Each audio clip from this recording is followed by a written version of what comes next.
ఇప్పుడు నేను చెప్పాలనుకున్న మ్యాటర్ విని చాలామందికి చుర్రుమంటది. అయినా ఏం పర్లేదు. ఓకేనా.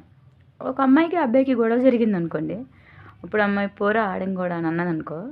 ఇప్పుడు అబ్బాయి చెప్పే ఫస్ట్ మాట, నాతో రావే నా మగతనం చూపిస్తా అంటాడు. నాకు డౌటు, టెస్ట్లో పాస్ చేయిస్తేనే మగతనం నిరూపించుకోగలుగుతాడా? అలా అయితే ఊరకొక్క కూడా రోజుకొకొక్కతో అంటే ఊరకొక్క కూడా తొడలు కొట్టుకొని నేనే అని చెప్తుందా? లేదు కదా. అదేదో అంటారు కదా, కనక సింహాసనం మీద కూర్చున్నంత మాత్రాన సునకం సింహం అవుతుందా? కాదు. అలాగే నిన్ను నమ్మి వచ్చిన ఆడదాని కళ్ళలో కన్నీళ్ళు తెప్పించినప్పుడే నీ మగతనం చచ్చిపోయిందని అర్థం. ఇంకా తర్వాత నువ్వు దేంట్లో నెగ్గితే దానికి ఎందుకు కదా. నువ్వు ఎంత పై స్థాయికి వెళ్తే ఏంటి, నువ్వేం చేస్తే దానికి ఏంటి?